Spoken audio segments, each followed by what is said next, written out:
Hey everyone, Lex here from the Agency and Freelancers podcast. Wow. We are diving into a topic that's been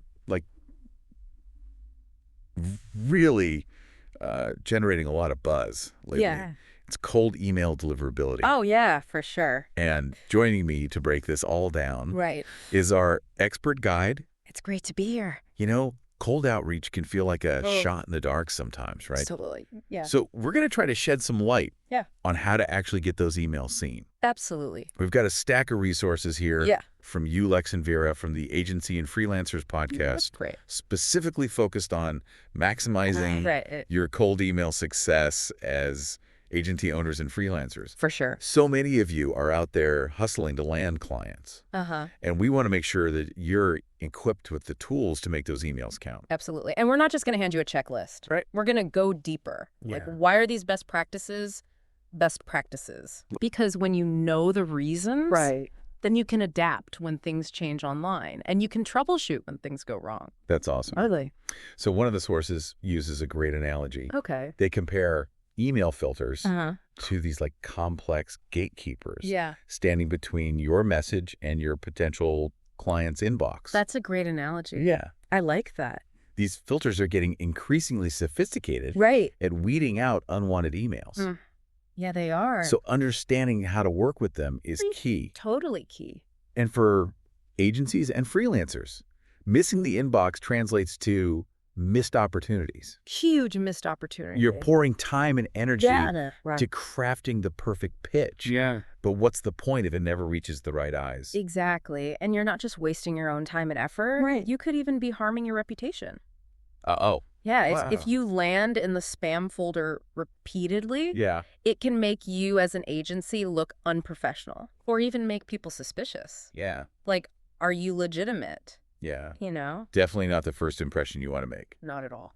So how do we make sure we get past those gatekeepers? Yeah. It can feel a bit overwhelming. I know. But the good news is a lot of it comes down to just understanding a few key technical foundations. Like, if we just lay the groundwork, Yeah. then we can build on that. Okay. So one of those foundations is SPF's Sender Policy Framework. Okay. It might sound a bit technical, Yeah. but bear with me. Okay. It's basically like a digital ID card for your email that says, hey, Okay. this email is actually from who it says it's from. So basically SPF is like a verification system That's a great way to put it. that builds trust with the email providers. Totally think about it. Okay. If you got a letter in the mail and it had your name on it, Okay. but it was postmarked from like a completely different city, Right. you'd be kind of suspicious, wouldn't you? I would for sure. SPF is making sure that your email's return address matches what you're claiming it to be. Makes sense. Yeah. So how does this actually work on a technical level? Right. Is it complicated to set up? It's not complicated at all. Most email providers have really clear instructions. Okay. It's like putting a lock on your front door. Right. It's just a simple step that makes things so much more secure Correct. and adds credibility. Okay, so SPF is like the digital lock on our email's front door. I love that analogy. What about DKIM, this other acronym I keep hearing about? DKIM domain keys identified mail. Okay. It works hand in hand with SPF. Okay. It adds an extra layer of protection by using digital signatures Uh-huh. to verify that your email hasn't been tampered with in transit. So it's like putting a tamper-proof seal Exactly. on our mail to ensure it hasn't been opened or messed with along the way. I like that a lot. So it protects both you and the recipient Yes. from phishing scams or other malicious attacks. And in the world of agencies and freelancers, where trust is paramount, Right. this kind of security can be a real differentiator. Makes sense. These seem like pretty crucial first steps. Sure. Is there anything else we need to keep in mind once we have SPF and DKIM in place? Absolutely. Just like you wouldn't, burst into a networking event Right. and immediately launch into your sales pitch. Oh, no.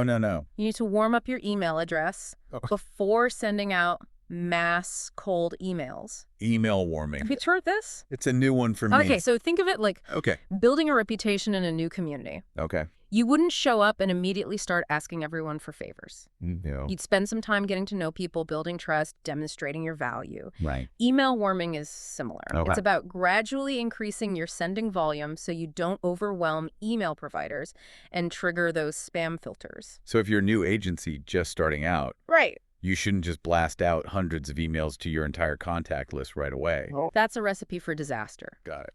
You want to start slow?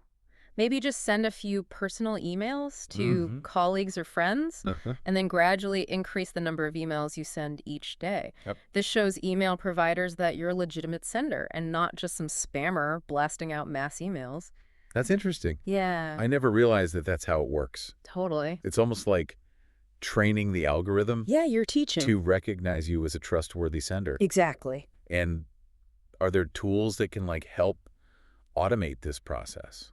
There are. Really? We can definitely dive into those in more detail later if you want. Yeah, let's definitely do that. Okay, cool. Okay, so we've laid the foundation with SPF and DKIM. Yes. We're gradually warming up our email address. Well, it did.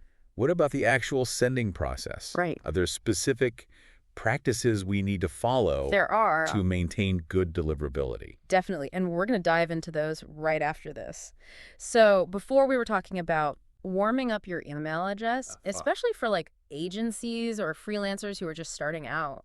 It's a really interesting concept. Yeah. It's like building a relationship Yeah. with the email providers themselves. Exactly. And speaking of relationships, Okay. let's talk about the relationship you're building with your potential clients through your email content. Yeah. Because even if your technical setup is perfect, Okay.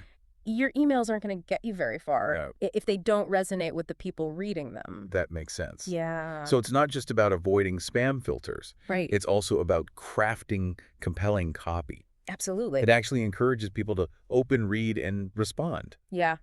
One of the sources emphasized like a casual reader-friendly tone. Okay. You want to sound like a human, Right. not a robot spewing marketing jargon. So ditch the corporate speak and write like you're talking to a friend. Exactly. Okay. I like that. Be personable, be approachable, maybe even inject a little bit of humor if it fits your brand. Yeah. Remember, you're trying to start a conversation. Right. You're building rapport. Yeah. You're showing that you understand their needs. But I imagine there's like a fine line between being friendly Yeah, and being too casual. totally. Especially when you're like reaching out to potential clients For sure. for the very first time. Yeah.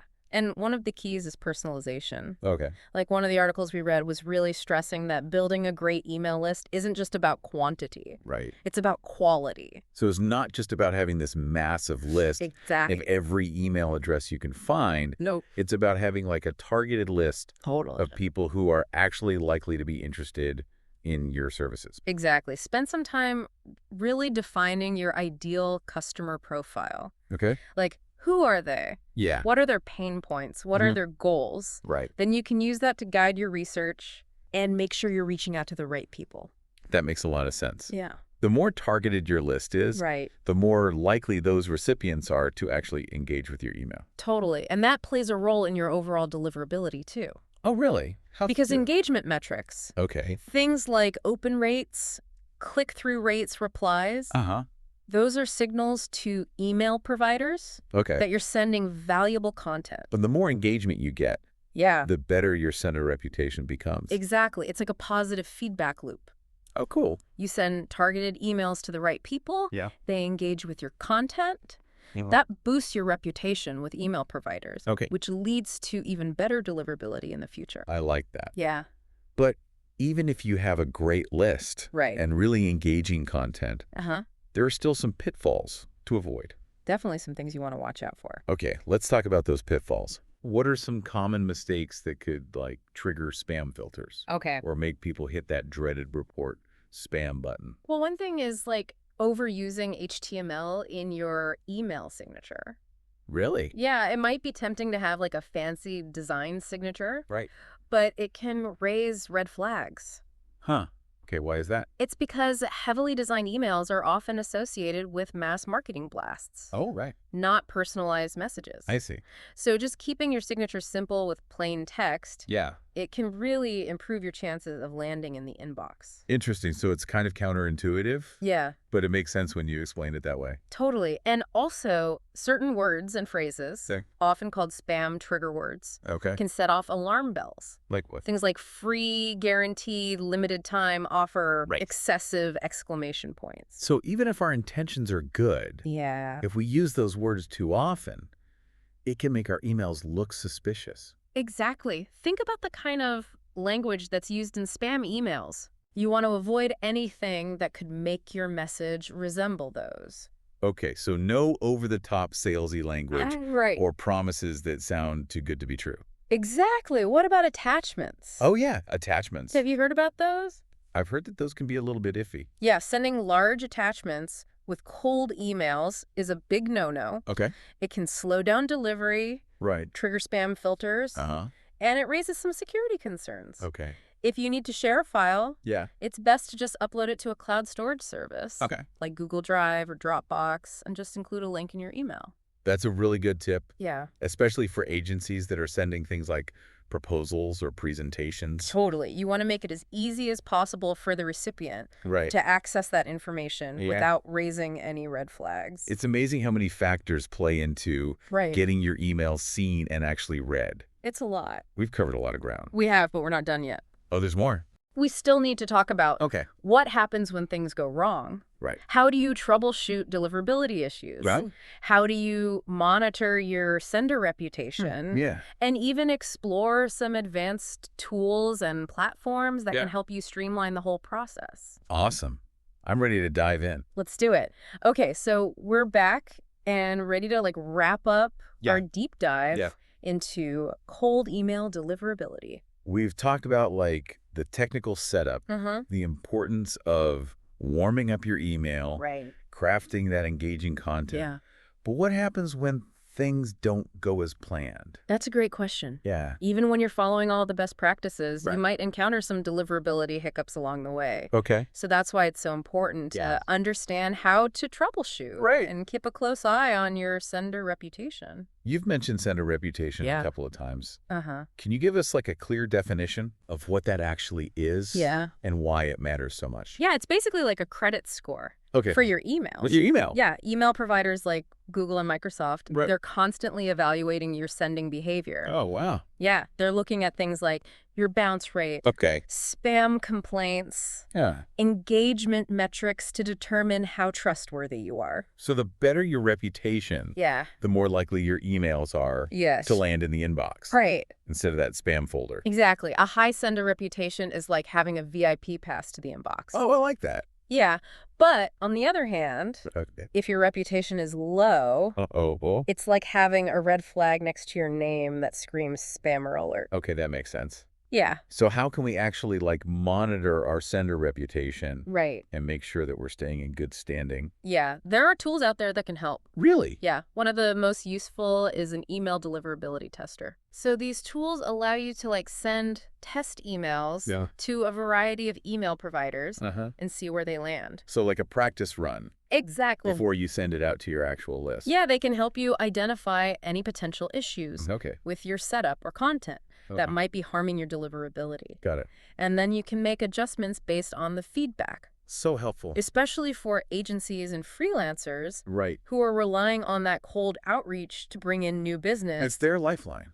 Totally. Another valuable tool Okay. is a sender reputation monitoring service. Okay. These services keep track of your sender score Uh-huh. across different email providers. Okay. And they send you alerts if anything changes. Oh, cool. Or if potential problems arise. So it's like an early warning system Exactly. for your email deliverability. You can address issues proactively Okay. before they have a significant impact on your campaigns. So we have these tools to help us monitor our reputation. Right. But what about when things go wrong? Right. What are some common deliverability problems Yeah. and how can we fix them? One of the most frequent issues is email bounces. Okay. A bounce happens when your email can't be delivered Right. to the recipient's inbox. Okay. And there are two main types, Okay. hard bounces and soft bounces. Okay, we back up a sec. Sure. What's the difference? Okay, so a hard bounce Mm-hmm. typically indicates a permanent problem, Okay. like an invalid Yeah. or non-existent email address. Got it. A soft bounce is usually a temporary issue, Oh. like a full mailbox Great. or a server problem on the recipient's end. So if you're seeing a lot of hard bounces, Yeah, that's a sign that you need to clean up your list exactly. and make sure you're only sending right. to valid addresses. Regular list hygiene is so important. Okay. And for soft bounces, it Yeah. might just be a matter of trying again later. Got it. Are there any other red flags? Yeah. Keep an eye on your spam complaint rate. Okay. This is when recipients mark your email as spam. Right. Even a small number of spam complaints Yeah. can have a negative impact on your sender reputation. So it's not enough to just avoid spam filters. Right. We also need to make sure our content is engaging Yeah. so people don't just hit that report spam button. You got it. And sometimes it might just be a matter of like reviewing your email copy, Okay. segmenting your list more effectively, making it easier for people to unsubscribe if they're not interested. Right. It's all about respecting the recipient's inbox Yeah. and making sure your emails are adding value, Totally. not just adding to the noise. I think for Lex and Vera, Yeah? who are specifically helping agencies and freelancers, one of the most impactful things they could do is start warming up those emails. Totally. Especially if they're using a new domain. Even though it seems like a small step, Yeah. it can have a really big impact on their long-term deliverability success. And once you have that solid warm-up strategy, Yeah. you can focus on refining your content, Right. targeting those lists, Right. utilizing the tools that we talked about Yeah. to monitor your progress. This has been incredibly insightful. It's been fun. I feel like I have like a whole new understanding of the complexities For sure? of cold email deliverability. That's a lot. And I know our listeners, Yeah. especially those running agencies and freelancing businesses, they're going to find this information so valuable. I hope so. This has been awesome. Yeah. Thanks for having me. And that wraps up our deep dive Ooh. into cold email deliverability. I hope you enjoyed it. We hope you found this episode informative Uh-huh. and actionable. And if you did enjoy it, be sure to follow for more deep dives. Yes, and share this episode with anyone who you think could benefit from these insights. Spread the knowledge. We'll see you next time on The Deep Dive.